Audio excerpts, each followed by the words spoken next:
नमस्कार दोस्तों। आज की कहानी एक ऐसे लड़के की है जिसका नाम सबल था। उसके माँ बाप अब इस दुनिया में नहीं थे। उसकी जिंदगी बड़ी परेशानी में चल रही थी। वह रोज पैसे कमाने बाहर जाता था और फिर घर आकर स्वयं ही खाना बनाता और खाना खाकर सो जाता था। एक दिन एक बूढ़ा फकीर अपनी पीठ पर 3 गठरी लेकर एक शहर से दूसरे शहर की ओर जा रहा था। वह काफी बूढ़े भी थे और काफी देर से वह यूं ही सफर कर रहे थे। और आखिरकार कुछ दूर और सफर करने के बाद वह चलते चलते थक कर एक पेड़ के नीचे बैठ गए। तभी उनकी नजर सबल पर पड़ी जो उसी रास्ते से जा रहा था, और वह भी उसी दिशा में जा रहा था जिस दिशा में बूढ़े फकीर को जाना था। तभी सबल बूढ़े फकीर के पास से होकर गुजरा। इस पर वह फकीर सबल से कहते हैं, सुनो बेटा, क्या तुम मेरी थोड़ी सी मदद कर सकते हो? यह गठरी बहुत भारी है और मैं बूढ़ा हो चुका हूं। मैं ज्यादा समय तक इनका बोझ नहीं उठा सकता और मैं बहुत थक भी चुका हूं। तो क्यों ना तुम मेरे एक गठरी को ले लो और मुझे उस दूसरे गांव तक पहुंचा दो। इसके बदले में मैं तुम्हें 10 स्वर्ण मुद्राएं दूंगा। सबल उन फकीर की सारी बातें सुनता है और उन फकीर से कहता है, कोई बात नहीं बाबा, मैं आपकी मदद करने के लिए तैयार हूं। कहिए, आपको कहां जाना है? ऐसा कहकर सबल ने फकीर का एक गठरी उठा लिया और अपने कंधे पर ले लिया। तभी उस जवान लड़के को यह एहसास हुआ कि यह गठरी तो सचमुच बहुत भारी है। वह लड़का और फकीर दोनों रास्ते में आगे की ओर बढ़ चले। कुछ दूर आगे चलने के बाद देखते ही देखते वह गांव खत्म होने लगा और अब एक सुनसान रास्ता आगे की ओर जा रहा था। वे दोनों अपने मार्ग में मस्त होकर आगे की ओर बढ़ रहे थे। तब सबल उन फकीर से कहता है, बाबा, इसमें आखिर ऐसा क्या रखा है जो यह गठरी इतनी भारी है? इस पर वह फकीर आदमी सबल को जवाब देते हुए कहते हैं, कुछ नहीं बेटा, बस इसमें तांबे के कुछ सिक्के भरे हुए हैं। इसी कारण यह गठरी में बहुत वजन है। उन फकीर की यह बात सुनकर सबल मन ही मन सोचने लगता है, ये बाबा जरूर कोई व्यापारी है, तभी तो इतने सारे तांबे के सिक्के लेकर चल रहे हैं। और फिर तभी उसके मन में एक ख्याल आया कि मुझे क्या करना है। मुझे तो खाली यह गठरी दूसरे गांव तक पहुंचाना है। बस इतना ही। जैसे ही उसके मन में यह ख्याल आया, उसने तांबे के सिक्कों का वह ख्याल मन से निकाल दिया और अपनी धुन में मस्त होकर वह आगे की ओर चलने लगा। चलते चलते कुछ और समय बीता और वे दोनों एक नदी के किनारे जा पहुंचे। वह लड़का हट्टा कट्टा था और काफी चुस्त और तंदुरुस्त भी था, इसलिए वह बिना सोचे समझे उस नदी में उतर जाता है। किंतु वह फकीर अब भी किनारे पर ही खड़े थे। इस पर सबल उन फकीर से कहता है, क्या हुआ बाबा? चलिए, आइए, हमें यह नदी पार करनी होगी, तभी तो हम उस गांव तक पहुंच पाएंगे। इस पर वह फकीर उस लड़के से कहते हैं, मैं जानता हूं बेटा कि हमें यह नदी पार करनी ही होगी, लेकिन जैसा कि तुम जानते हो, मैं अब बूढ़ा हो चुका हूं और दो दो गठरी लेकर मैं यह नदी पार नहीं कर सकता। कहीं मेरा पांव फिसल गया तो क्या होगा? क्या तुम मेरी एक और गठरी ले सकते हो? मैं तुम्हें इसके बदले में भी 10 स्वर्ण मुद्राएं दूंगा। इस पर सबल मुस्कुराते हुए उन फकीर से कहता है, बाबा, आप मुझे शर्मिंदा कर रहे हैं। यदि आप मुझे स्वर्ण मुद्राएं ना भी दें तो भी मैं आपका कार्य अवश्य करूंगा। मैं आपको उस दूसरे गांव तक जरूर पहुंचा दूंगा। इस पर वह फकीर मुस्कुराते हुए सबल से कहते हैं, बेटा, तुम तो बड़े ही भले इंसान लगते हो। इतना कहकर उन्होंने वह दूसरी गठरी भी उस लड़के को थमा दी। सबल ने जब वह दूसरी गठरी अपने कंधे पर रखी तो वह गठरी भी उसे बहुत ज्यादा भारी लगी, लेकिन उसने वहां पर कुछ नहीं कहा। जैसे तैसे उन दोनों ने नदी पार की। नदी पार करने के बाद बातों बातों में ही सबल ने उन फकीर से कहा, बाबा, आखिर इस दूसरी गठरी में क्या है? इस गठरी में भी बहुत वजन है। इस पर वह फकीर उस लड़के को जवाब देते हुए कहते हैं, बेटा, इसमें चांदी के सिक्के हैं, इसी कारण यह गठरी भी बहुत वजनी है। उन फकीर की यह सारी बातें सुनकर अब सबल का दिमाग तेजी से काम करने लगा। वह यह सोच रहा था कि एक गठरी में तांबे के सिक्के हैं और दूसरी में चांदी के। ऐसा प्रतीत होता है मानो ये फकीर बाबा कहीं दूर से आ रहे हैं और उन्होंने अपनी सारी जमीन जायदाद बेचकर ये सारे सिक्के इकट्ठे किए हैं, तभी तो वह इतना धन लेकर चल रहे हैं। लेकिन वह लड़का उन फकीर से कुछ नहीं कहता और वे दोनों चुपचाप मार्ग में आगे की ओर बढ़ते चले जाते हैं। कुछ दूर आगे बढ़ने के बाद एक बार फिर एक सुनसान राह आती है। उस सुनसान रास्ते को देखते ही सबल के मन में तरह तरह के विचार उत्पन्न होने लगते हैं। वह यह सोचने लगा, अगर मैं यह सिक्के लेकर यहां से भाग जाऊं तो यह फकीर मेरे पीछे कब तक भाग पाएगा? मुझे नहीं लगता कि मुझे कभी पकड़ पाएंगे, और यहां पर कोई है भी नहीं जो इनकी मदद कर पाए। और वैसे भी यह बहुत सारे सिक्के हैं, मैं इनसे एक अच्छी दुकान खरीद सकता हूं। अपना नया व्यापार शुरू कर सकता हूं। और वैसे भी यह बूढ़ा फकीर अब इन पैसों का क्या करेगा? इससे अच्छा तो मैं ही इन्हें रख लेता हूं। सबल यह सब बारे में सोच ही रहा था, तभी अचानक उसे खुद पर आश्चर्य हुआ। अरे, मैं ये क्या सोच रहा हूं? ये फकीर बाबा ना जाने कहां से आ रहे हैं और क्या करके इन्होंने इतने सारे पैसे इकट्ठे किए होंगे। मुझे इनका फायदा नहीं उठाना चाहिए। नहीं नहीं, मुझे ऐसा नहीं करना चाहिए। उसने कुछ देर के लिए तो अपने मन के विचारों को काबू कर लिया, लेकिन कुछ देर बाद उसके विचार उस पर देखते ही देखते हावी होने लगे। वह लड़का 2 गठरी लेकर उन फकीर के पीछे पीछे चल रहा था और कुछ दूर आगे चलने के बाद एक पहाड़ी आई। इस पर वह फकीर बाबा उस लड़के से कहते हैं, बेटा, इस पहाड़ी पर मैं नहीं चढ़ पाऊंगा। मैं काफी बूढ़ा हो चुका हूं और मेरे घुटनों में भी दर्द रहे। यदि तुम मेरी तीसरी गठरी भी ले लो तो मैं तुम्हें 10 और स्वर्ण मुद्राएं दूंगा। दोस्तों, अगर आपको ये कहानी पसंद आ रही हो तो कमेंट बॉक्स में ओम नमो बुद्धाय लिखकर चैनल को सब्सक्राइब करना नहीं भूले। लेकिन याद रखना, इसे कहीं गिराना मत, कहीं यह गठरियां खुल ना जाए। इस पर सबल उन फकीर से कहता है, क्यों बाबा, ऐसा क्या है इसमें? इस पर वह फकीर उस लड़के से कहते हैं, बेटा, इसमें स्वर्ण मुद्राएं हैं। यह सुनकर सबल मन ही मन बहुत प्रसन्न हुआ।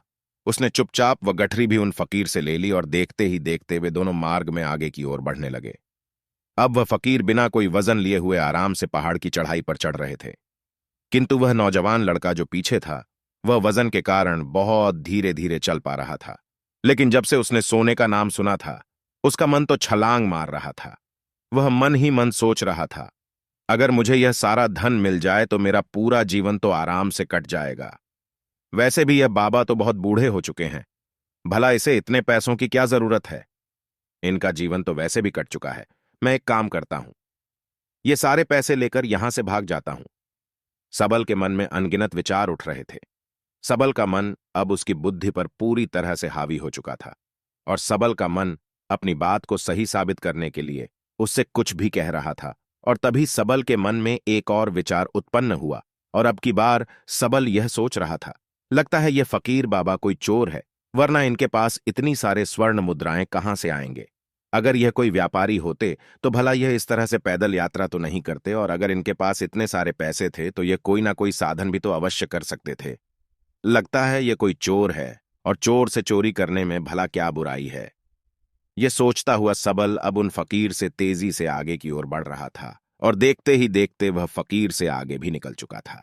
और वह यह सोच रहा था कि जैसे ही इस पहाड़ की ढलान आएगी मैं तीनों गठरियां लेकर भाग जाऊंगा। इससे यह सारे पैसे मेरे हो जाएंगे और मेरी गरीबी भी हमेशा हमेशा के लिए दूर हो जाएगी। मैं जो चाहूंगा मैं वह कर पाऊंगा। मेरे पास बहुत सारा धन होगा। और देखते देखते वह दोनों पहाड़ की चोटी पर पहुंच गए और अब ढलान का रास्ता शुरू होने वाला था। तभी सबल उन फकीर से नजरें बचाकर वह तीनों गठरियां लेकर भागता हुआ आगे बढ़ गया। अब उसे अपना शरीर बहुत हल्का महसूस हो रहा था, मानो उसे उन तीनों गठरी का वजन तक न मालूम पड़ रहा हो। काफी दूर दौड़ते दौड़ते किसी तरह से वह अपने आप को बचते बचाते अपने घर पहुंचा। उसके खुशी का कोई ठिकाना नहीं था। उसने सोचा, क्यों ना मैं जल्दी जल्दी इन गठरियां में से वह सारे पैसे निकाल लूं। ऐसा सोचकर जब उसने गठरियां खोली तो पहली गठरी में उसे लोहे से जंग भरे हुए सिक्के मिले। इस पर उसने फटाफट दूसरी गठरी भी खोल डाली। उसमें भी उसे लोहे के जंग लगे हुए सिक्के ही निकले। यह सब देखकर सबल बड़ा हैरान था। आखिर यह सब क्या हो रहा है? उन फकीर ने तो मुझसे और ही कुछ कहा था।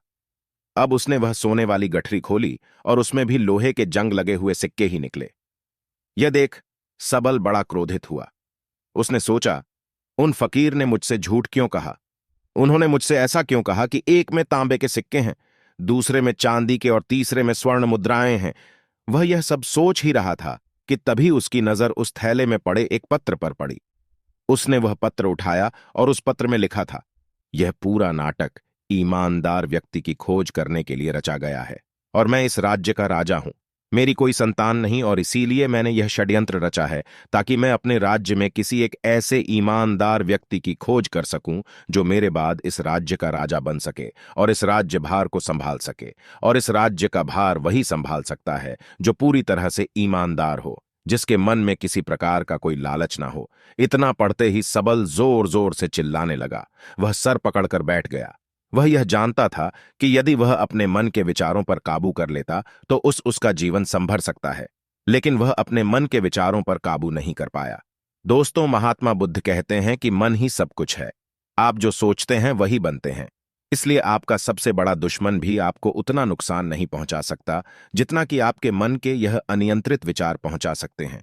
महात्मा बुद्ध कहते हैं, अपने भीतर ध्यान से देखो। हमारे भीतर जो विचार चल रहे हैं वही विचार शब्द बनते हैं और शब्द कर्म के रूप में प्रकट होते हैं। बार बार दोहराने पर कर्म बर्ताव में बदलता है और धीरे धीरे समय के साथ बर्ताव चरित्र में परिवर्तित हो जाता है, और यही चरित्र हमारे भाग्य का निर्माण भी करता है। इसलिए हमें हमेशा अपने विचारों के प्रति सजग होना बहुत आवश्यक है। हमें जागरूक होना बहुत आवश्यक है। हमें यह जानना जरूरी है कि हमारे मन में किस प्रकार के विचार आ रहे हैं। आगे महात्मा बुद्ध कहते हैं कि कमजोरी हमेशा छोटे विचार से शुरू होती है। यह एक बीज के रूप में होती है, और यदि इस बीज को नष्ट ना किया जाए तो यह छोटा सा विचार बहुत जल्द ही एक विशाल वृक्ष का रूप ले लेता है और हमारी बुद्धि की सोचने और समझने की क्षमता को पूरी तरह से नष्ट कर देता है। जिस प्रकार आपने इस कहानी में देखा किस प्रकार सबल का मन उस पर हावी हो चुका था और उसकी सही और गलत सोचने की क्षमता पूरी तरह से नष्ट हो चुकी थी। उस कारण वह यह समझ नहीं पाया कि उसे क्या करना चाहिए, और उसके लालच ने उसके भीतर इतनी ऊर्जा भर दी कि वह तीनों गठरी उठाकर इतनी तेजी से वहां से भाग आगे भी बढ़ गया। इसीलिए जब आपके मन में पहली बार कोई गलत विचार उत्पन्न हो तभी उसे जड़ से उखाड़ देना चाहिए, अन्यथा वह विशाल वृक्ष का रूप ले लेगा और आपको किसी न किसी गलत राह पर वह ढकेल ही देगा। आप चाहकर भी उसे रोक नहीं पाएंगे। लेकिन अब आपके मन में यह प्रश्न उठ रहा होगा कि हम भला अपने मन के विचारों को कैसे नियंत्रित करें? हमारा मन तो इतना चंचल है। दोस्तों, अगर आपको ये कहानी पसंद आ रही हो तो कमेंट बॉक्स में ओम नमो बुद्धाय लिखकर चैनल को सब्सक्राइब करना नहीं भूले। वह इतना शक्तिशाली है कि वह हम पर हावी हो ही जाता है। हम चाहकर भी उस पर नियंत्रण नहीं कर पाते। इसका जवाब में महात्मा बुद्ध हमें दो बातें समझाते हैं। पहली बात, सही इरादा विकसित करो। कई बार आपने देखा होगा कि आपके मन में कुछ और होता है, किंतु आप कहते कुछ और है, क्योंकि आपके मन के भीतर जो कुछ बसा है वही आपके मुख से बाहर भी निकल रहा है। लेकिन जब हमसे वह गलती हो जाती है तो उसके बाद हमारा मस्तिष्क अच्छी तरह से काम करना शुरू कर देता है।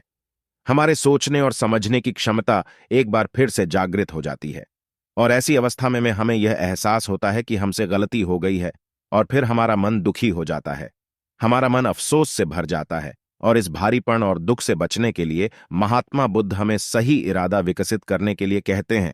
इसके लिए जब भी आप कोई कार्य करने जा रहे हो तो सबसे पहले आपको यह खुद से पूछना चाहिए कि जो कुछ भी मैं करने जा रहा हूं इसके पीछे मेरा इरादा क्या है। क्या मैं दूसरों को दुख पहुंचाना चाहता हूं, या दूसरों को नीचा दिखाने जा रहा हूं, या मुझे खुद को ऊपर उठाना है?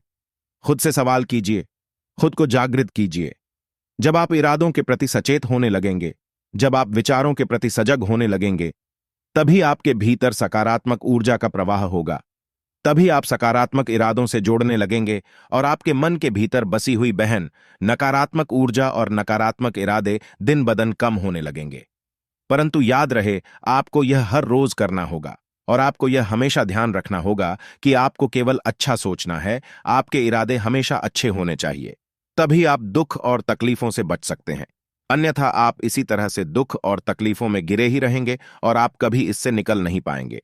दूसरी बात, मन के प्रति सजगता विकसित करो, जिससे आपका मन देखते देखते शांत होगा और आपके मन के भीतर बसी हुई वह नकारात्मक ऊर्जा, नकारात्मक विचार खत्म होने लगेंगे और आप शांति की ओर आगे बढ़ेंगे। और आपको इसके लिए बस इतना ही करना है कि इस पल में जो कुछ भी हो रहा है, आपकी आंखों के सामने आपके भीतर जो कुछ भी जैसा भी चल रहा है, बस उसे देखते रहना है।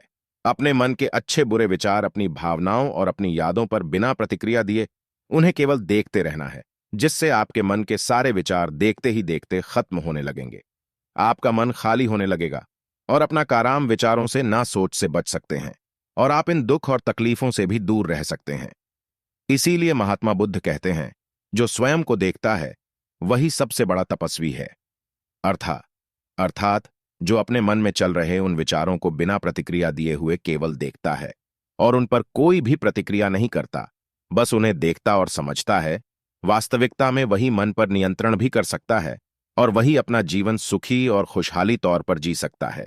इसलिए यदि आप भी अपने जीवन को सखी और खुशहाल बनाना चाहते हैं, तो आपको सबसे पहले अपने मन पर नियंत्रण साधना ही होगा। अपने मन को खाली करना ही होगा। अपने मन के विचारों के प्रति आपको सजग होना ही होगा। दोस्तों, उम्मीद है आपको यह कहानी से एक अच्छी सीख मिली होगी। आपने आज के इस वीडियो से क्या सीखा, वह मुझे आप कमेंट बॉक्स में कमेंट करके जरूर बताएं और इस कहानी को अपने दोस्तों और परिवार के साथ जरूर शेयर करें ताकि उन्हें भी इस कहानी से कुछ सीखने को मिल सके और उसी के ठीक बाद चैनल को सब्सक्राइब करें। तो चलिए फिर मिलते हैं ऐसी एक और नई वीडियो में एक नए मैसेज के साथ। तब तक के लिए अपना ख्याल रखें। नमो बुद्धाय।